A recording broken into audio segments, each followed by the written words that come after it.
And we are live. All right.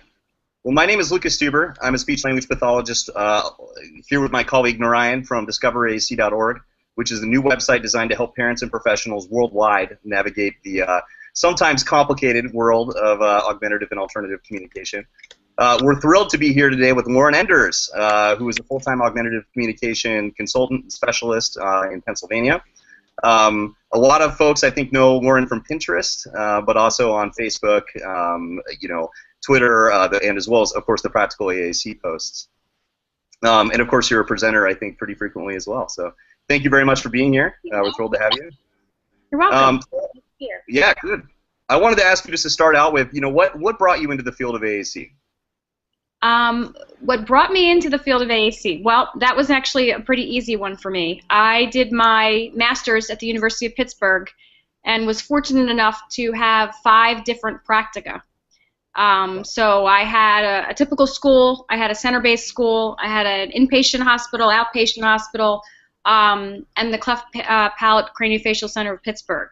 Went in thinking I wanted to work with adult stroke patients, neuro, rehab kinds of things, and found that I was a completely different person after working with the kids who needed technology to communicate. Wow. So it was in my early training that I discovered that I loved not only that population, but I'm also very techy and just loved learning about the technology that was out there and playing with it, and that was it. So as soon as I got my first job, I actually requested a caseload with kids who needed assistive tech and AAC, and they easily gave me that.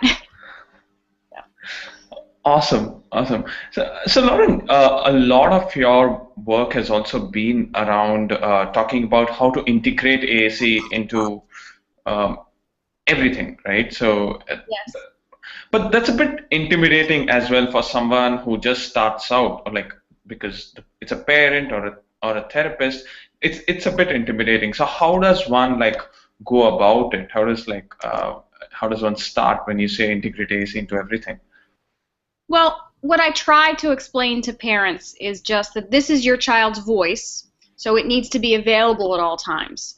It needs to be expected at all times that they have something to say. It's not going to be something, I also though explain that it's not going to be something that just happens immediately where all of a sudden they can talk in every single situation, they know enough vocabulary. So starting with things, always making sure that you start with things that are very, very highly motivating for that child and kind of beginning there in your heavy focus. And then, of course, I absolutely pound in as much as possible the need to model whatever system that child is using. I always say that, the biggest single indicator of success or failure is whether that child sees how they are supposed to communicate. We can't tell them, just ask them a question verbally, but never demonstrate on their system or a similar system. So it's kind of what I always explain is that it's about modeling. It's about making sure that situations are engaging and that the children are, or adults sometimes. Sometimes we end up with folks who have gotten beyond that stage of being a child, but still are not in a situation where they really have a good communication system. But it's that they need to understand that we have expectations of them, that we're not speaking for them, jumping in and prompting. So I don't know that I answered that. That's a really tough question, but it's really finding those really engaging moments and starting there, and making sure that there is also vocabulary that's actually going to be meaningful to that individual. There's a lot of problems with the vocabulary that is being selected is only vocabulary that is targeting what we feel are their wants and needs, which a lot of times does not really have any connection to quality of life for that individual. What we think is important, like bathroom and different foods, while they are important and they need to be part of what is taught, they're not everything, and they are often not what's most motivating for people. Kids want to tell on the kids next to them, tell silly stories, and sometimes those things or complain. Those things are much more motivating and really a place to start, as opposed to making them request something that perhaps they could reach out and get on their own anyway. That's a great point. So Lauren, so what would be like, say, when you said about like, how would you go about finding these motivating things? Would you like interview people, talk to people around the kid? So how would you do like finding out motivating stuff? One of the things that I like to do whenever I'm working with either a team or a family is I have basically a survey that I give out that looks at every part of life. If we can't really expect someone, if we sit down and say, what is your kid like? Or what would they want to talk about? They're not going to come up with much because we can't really wrap our heads around that at any one point in time. So what I've done is I've taken a really nice survey from Janet's Light, which was really geared towards preschoolers, and I adapted it a little bit along with my colleague Laurie McGowan, and we made this. It's somewhat lengthy. It's about 19 pages long, but it looks at everything, and it asks, okay, favorite TV shows, favorite things to do, what do you do with your parents? And I always say, fill in what you can. If you can't if you don't know, just don't stress. Just kind of go by it and go to the next thing. But then being able to look at this survey, it becomes much more apparent kind of what that child likes, whether it's foods or activities, what they're into. Having it on paper and having kind of gone through all these different areas of life, including leisure, which is really important. It's not something that we would really think about or that parents might think to give us that information without it kind of in that format. So I do use a survey, which is on my Pinterest. Go ahead. Yeah, you have the sort of concept of the interest inventory, right? Really figuring out what's going to motivate a child, what they're really into. And I think that sometimes we forget about that also in the school environments, particularly because it's very important for kids to be able to access academics, right? But it's also very important to access these sort of activities of daily living, things that kids would want to do. Yep, absolutely. So speaking of which, we're moving into the fall, right? So kids are going to be going back to school. And one thing that you've written a lot about in the past is IEPs and IEPs goals, so individualized education plans. So I'm curious, this is too big of a conversation to have the entire thing now. IEP goals is a really big topic. But what are a couple top tips that you might have for professionals that are writing IEP goals? Okay. Well, I actually if you see my eyes going to the left, I actually wanted to make sure that I made a couple points, so I have on my screen, I have a couple things I wanted to touch upon. That one of the biggest problems that I see with IEP goals is not even specific to AAC, is that we tend to get these goals that are completely not measurable. It used to be that we could write a goal and just say, so-and-so will improve so-and-so, this skill, which there was really no basis, there's no way of measuring it. So one of the biggest issues is just a general IEP issue, is making sure that whatever goal is written in a way that it can actually be measured, and we can determine whether this child is making progress toward that goal or whether it needs to be a revision and it needs to be modified. So that's one of the things, and I think that's still pretty rampant out there, is people maybe not having the right training or the right skills to write a goal that's measurable. Another thing is that even if it is a measurable goal, it's really essential that that goal be clearly enough written with enough detail that somebody who picks up that goal, either later in the year if the child moves, changes placement, the next year, that they can pick that up and know exactly what they were talking about. So I think it's a really good thing to take your IEP goals, write your draft goals, and hand it to another professional or anybody who might be implementing that goal and say, does this make sense to you? What do you get from that? Because what we think sounds really great in our head and sounds measurable and sounds followable, if that was a word, I'm not sure it is, but I'm going to make it one, I think is not always really the case. So I think we have to be really cautious and make sure that there is enough detail in that goal that it actually can be followed by whoever picks up, that people have a clue of what you intended by that goal. Again, so something not really specific to AAC, more of an issue with just IEP goals in general. A third thing is making sure that we are targeting goals that are actually functional for that student. Not things, yeah, it would be nice. It would be nice for the child to be able to do this particular skill, but is that really, if we're looking at a child, we're looking at a child with complex communication needs that needs to be able to do a whole lot that perhaps is challenging right now. Are we targeting something that is really crucial to their functioning? Is it something kind of on the fringe that we're just picking? So I think we have to be careful that it's really going to make a difference in this child's world and that it is achievable within the time frame of the IEP. You see sometimes these kind of big goals that really it's unlikely for them to be met, and then we have a family who feels frustrated because this goal was written and they keep feeling that there's been no progress made. I think we have to be careful that the goals are achievable. And then the final thing about IEPs and AAC is really more AAC related, so now we're on to AAC, is that, and it's something that I remember hearing from Gail Van Tatenhove years ago in a workshop with her, then what she said was AAC therapy is just language therapy. People see, oh, I got this kid that needs augmentative communication, oh my gosh, how do I write a goal? It's the same as writing a goal for anybody else. What are the language skills that child needs right now to be able to move forward?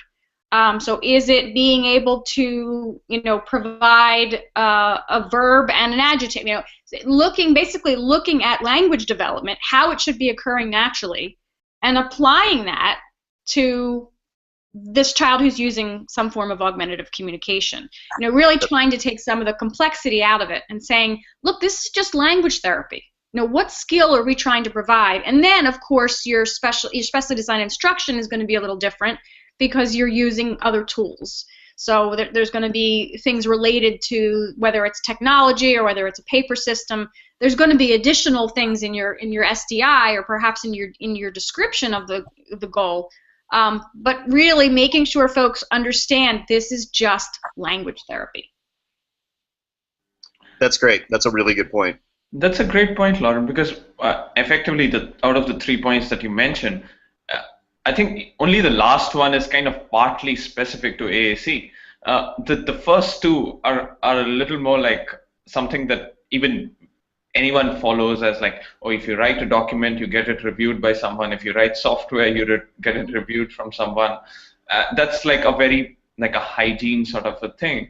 And the second part is like setting expectations in some sense, right? Like it's very interesting that it's not AAC specific. Like if it's going to be a challenge, it's not because it's AAC. It's because like we're not doing certain simple things. If we do certain simple things right, it will make a whole lot of a difference. Right.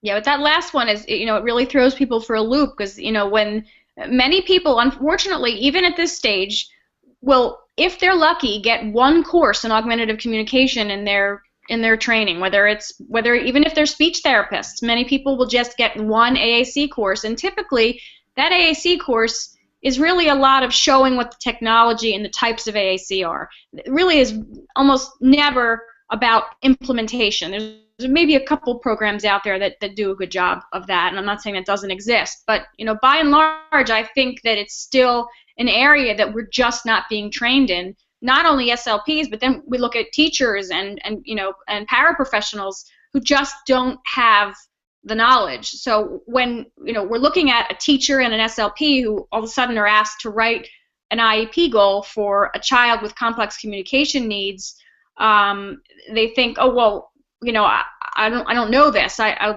didn't learn this.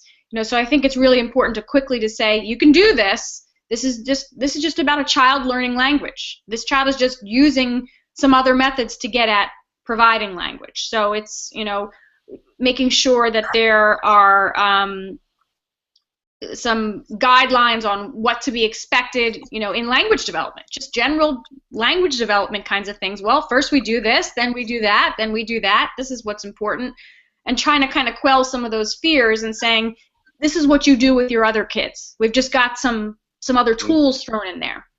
Mm-hmm. Yeah, that's a fantastic point.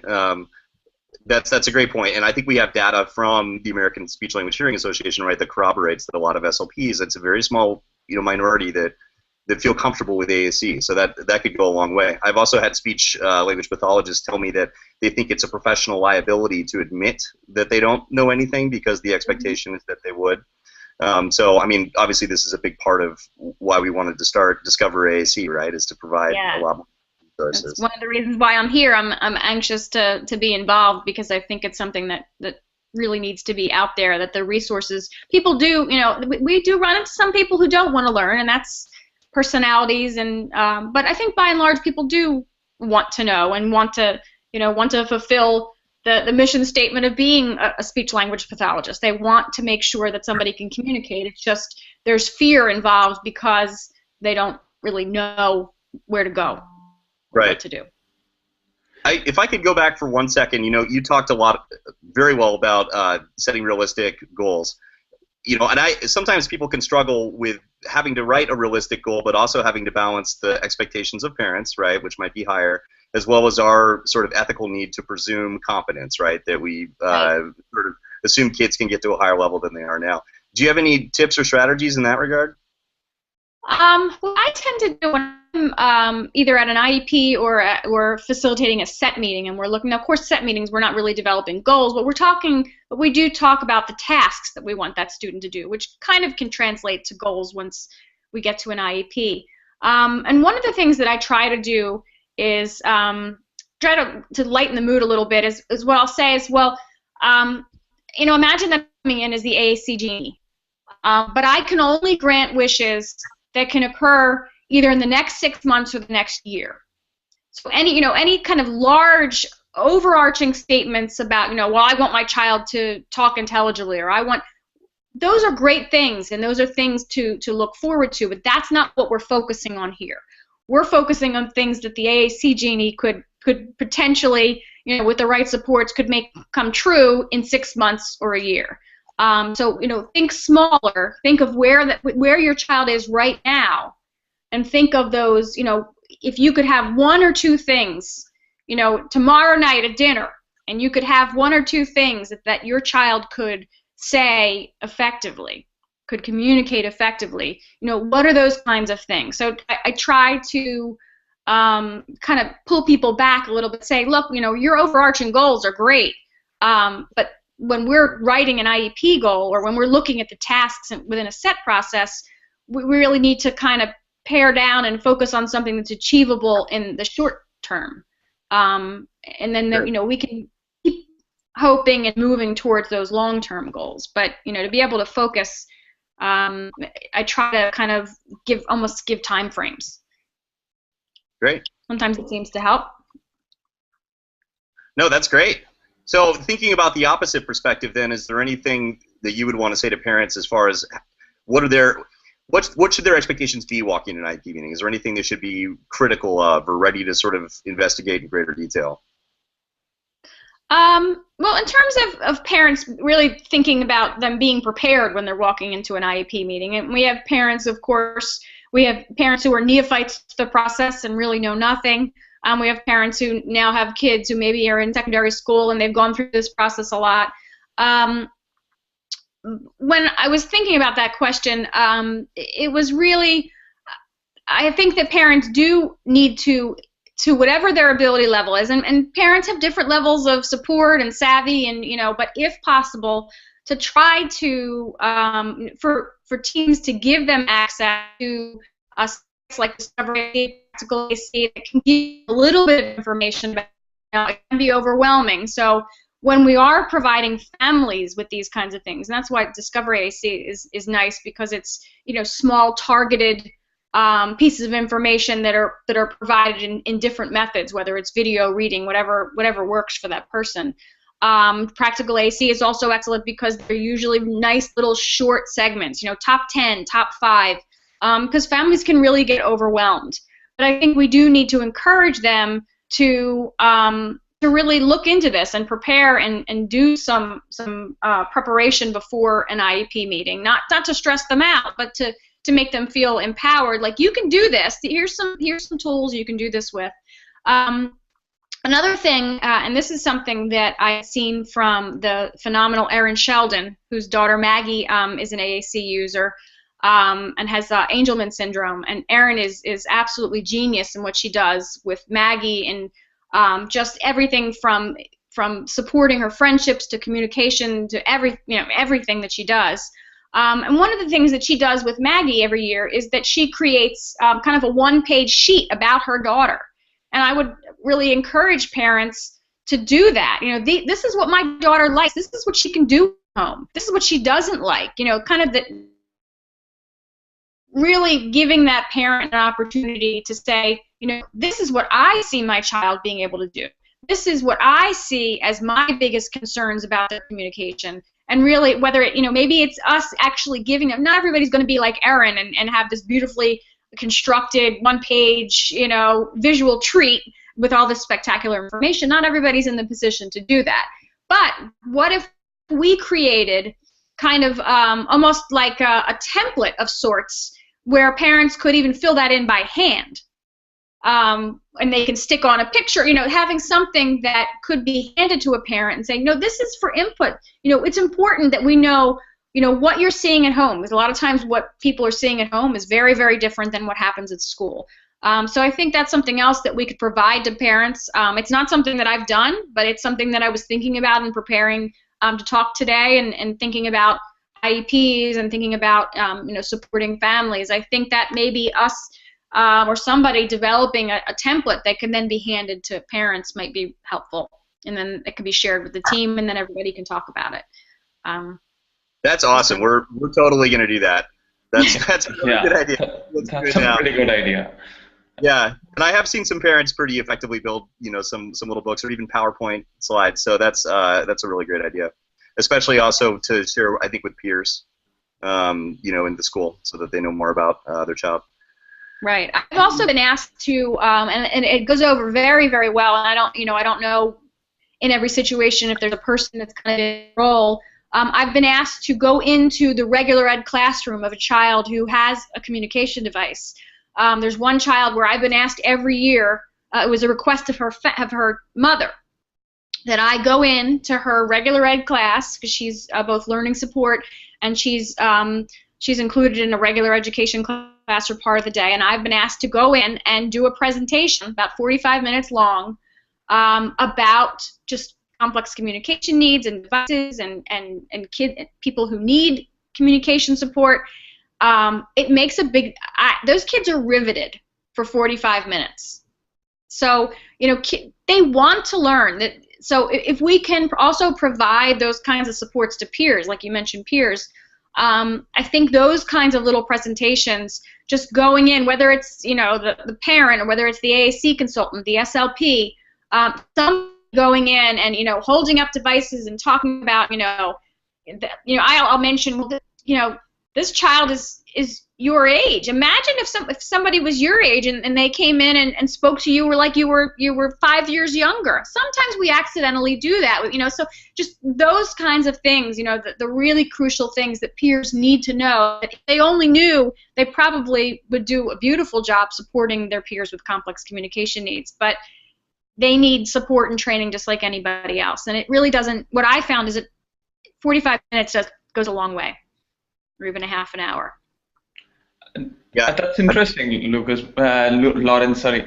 Because this ties back to the entire integration component that we were talking about, right? Because now you're in a classroom where you have these kids around and you want to explain to them, hey, this kid's going to be using AAC, and the peers are also involved and the peers are also excited about using it. And that takes the motivation level onto a different plane altogether. And I think, again, I want to tie it back that these are like very basic things. This is like communicating the fact that you will have a student who's going to use AAC and communicating that fact to the peers. That's all. That's all it is. It's not like a big science behind it. It's just you tell them that someone's going to be using AAC, and this is what we're going to do about it. And like there are some certain simplified basics that we can do so well that I think that's something that we should be talking more about. Yeah, one of the things when I'm in there is I actually do a little bit on aided language stimulation, is teaching these kids, one of the best ways for your friend to learn to communicate is if you communicate the way that they do. So, they always have to ask. It can never reach in and touch somebody's device because that's their voice. But if they ask and their friend says it's okay, then that might be one of the most helpful things in getting their friends to communicate. So, I even do a little bit with that, and that also makes a difference. I mean, that's one of the, we know, I mentioned earlier, that aided language stimulation, or modeling on the system that child is expected to use, or adult, whoever is communicating with AAC, is one of the biggest indicators of success in that person developing strong language skills.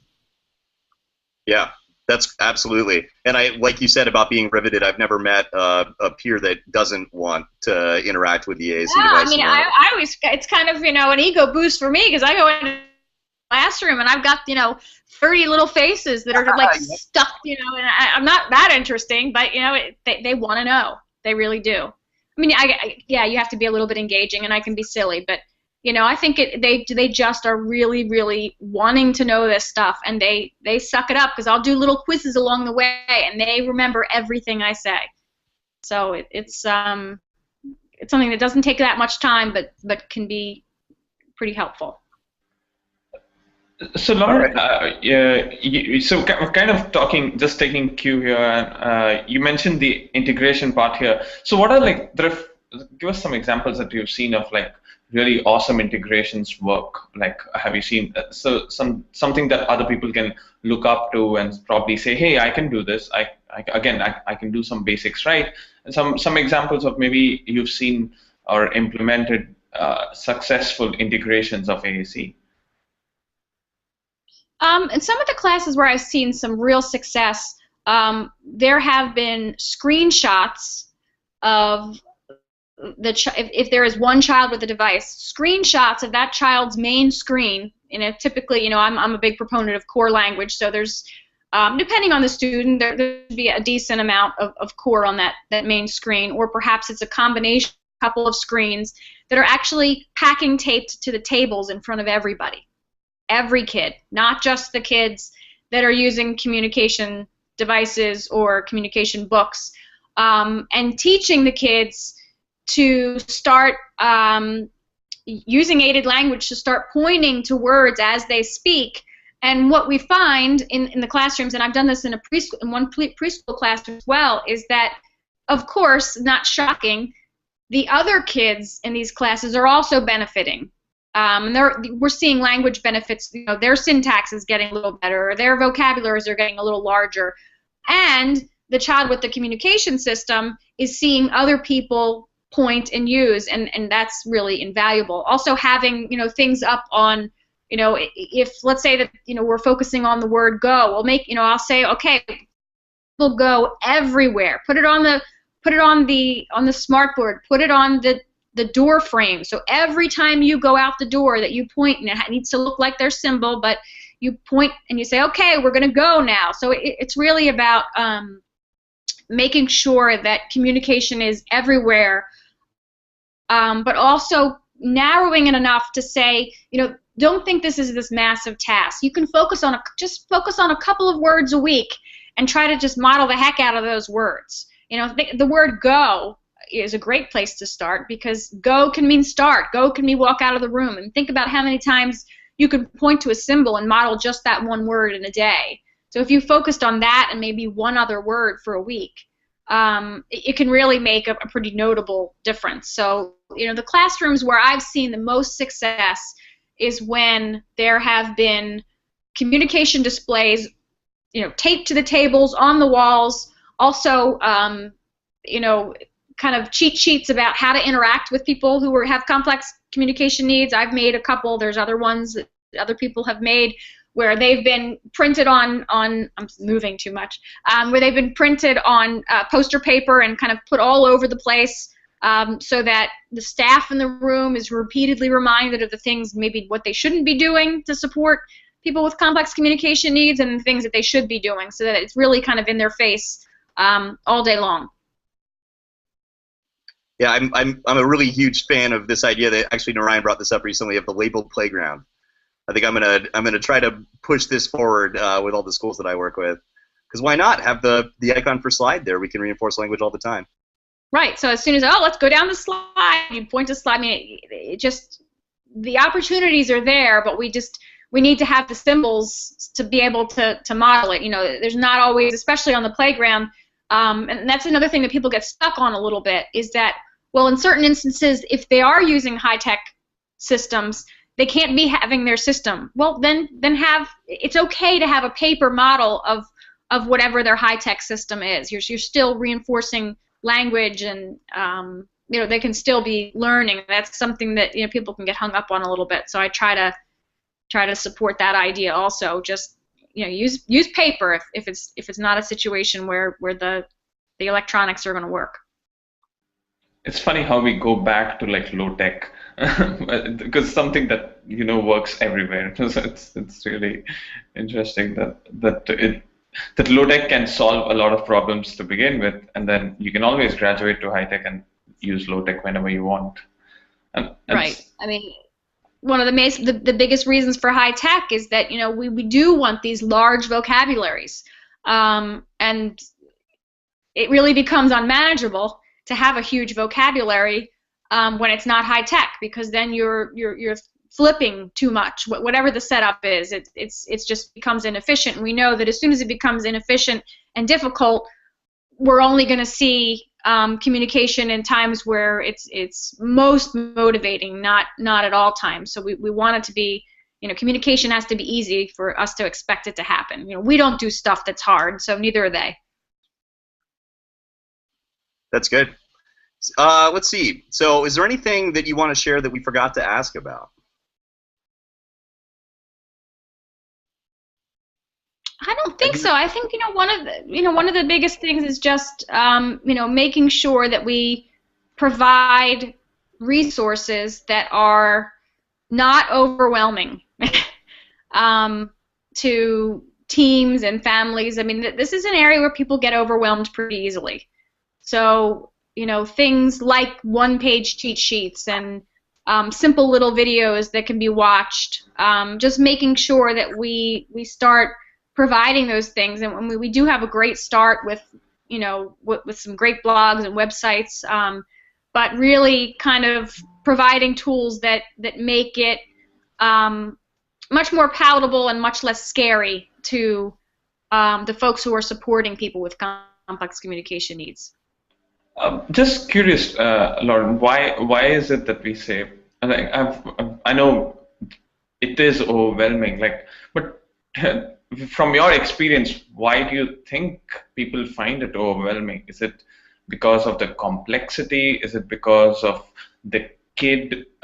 Because the kid's not communicating anything, so you don't really know what's going on in his or her head. Why is this overwhelming for teachers or parents? Yeah, I think that one of the reasons is because it's an unknown. You know, people are uncomfortable when they feel that they don't know what they're doing, and it's just something. You know, most people, unless it's somebody who's you know, a career SLP or teacher who is just constantly working with people with complex communication needs, most people are not comfortable, so that they don't. They're just not really kind of sure where to start, what to do, where to go, and I think that fear just kind of jumps in right away. You know, I don't know that I can answer that. That's a big question, but I think a lot of it is fear. It is just, you know, uncertainty and fear and thinking, you know, I don't know where to start, I don't know what to expect. So you know, again, it's down to, you know, providing manageable bits of information. And things that are really encouraging. You know, also making sure that we share successes. I don't think that happens enough. You know, where, you know, I always tell teams, if that child says something on the device that you are celebrating during the day, then get out your phone or take a screenshot and send it home, and you know, have them ask the child, you know, to you know, try to either say it again, you know, what did you say? Look what you said, you know. So just the same way, you know, when we have kids who are typically developing and they do something really exciting at school that there was a big fuss made about, they like to go home and show it and talk about it. Look what happened. Of course, we also have the kids that, what did you do today? Nothing. So, we have that too. But I think it's important to give these kids a voice in not just in communicating their daily needs, beyond wants and needs like we talk about, but just generally daily communication needs, but also kind of just being kids, and being able to share successes. And I don't think that happens enough either. Yeah. That's. I think that's a great point, because I think one of the things that I follow Dana Nieder's blog, The Uncommon Sense, and she talks about how, like, even parents shouldn't feel guilty about, oh, I could have started this way before.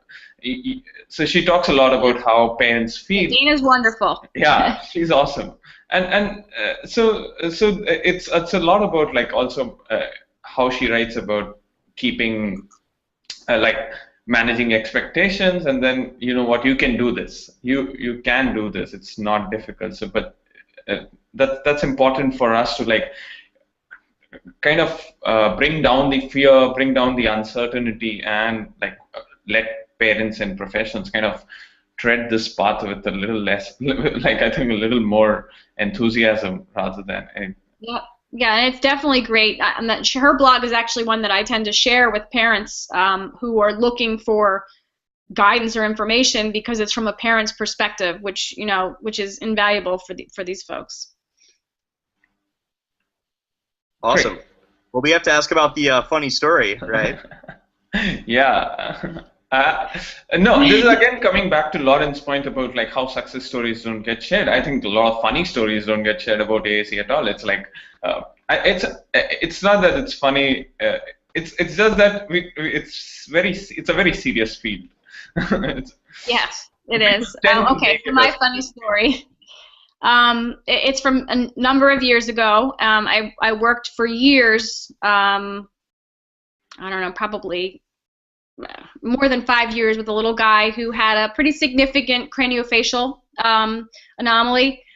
So he liked to be verbal, and boy was he verbal, but unfortunately he was pretty unintelligible. So we were working with him, oh gosh, this was a long time ago, so he had, he might have had a light writer at one point. We're talking some old systems that he had. I don't remember what he ended up with, but it took some prompting to get this little guy to actually go to his AAC system, because he really wanted to talk. And in my first pregnancy with my daughter, I was rather large and round, and he really wanted to tell me something, basically that he had an impression of who I looked like. And I kept getting the first part, you look like and I could not get the last word. I just could not understand where he was going with it. So finally, I got this little guy to move to his AAC system, and what came out was snowman. So, which I thought was insanely funny, because I kind of did look like a snowman, and it was like an unpure-waisted, little dress, high-waisted. So I really did look like a snowman, and it was just perfect. But it just I think it highlighted in my mind, and it does over and over again, the fact that, we really need to, just like Dana Nieder talks about, she had a recent blog post about vocabulary and making sure we give enough vocabulary to our kids. We have this tendency, and I say we, educators, speech therapists, to really do this, focusing on wants and needs, and seeing these communication displays that are just chock full of nouns, only, foods and bathroom and things that we think are so essential, when what was really important to this little guy was to tell me I look like a snowman. So if he didn't have the tools to be able to say that, then, his urge to communicate that piece of information would have been lost. So it's just a fun story that kind of reinforces the need to make sure that we have more than foods and bathroom and toys, favorite toys, on their systems, that we were also teaching, interesting vocabulary, core vocabulary, things like that. Great. That's a really nice story. Uh, so, so Lucas, do you have anything else to ask? I think this has been fantastic. Yeah. So thank you so much, Lauren, for speaking with us today. I really appreciate it. I look forward to working together more, and love your ideas.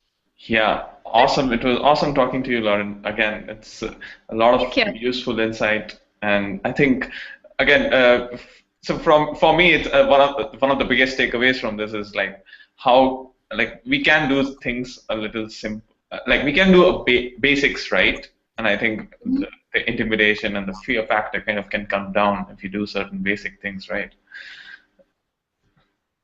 Yeah. Yeah, absolutely. There's a lot we can do. So it's like another reason why again I'm happy to spend some time working on some tools and supports with you guys because I think the ideas are ready and ripe and they need to be put into action. Awesome. All right. Well, All this is right. Right? Lucas and Ryan from DiscoverAC.org signing off with Lauren Enders here. And come back on Thursday for our next interview with Carol Zangari. Should be a lot of fun. Woohoo! All right. Awesome. Thank you. All right. Take care, everyone. Take care. Bye bye. Bye bye.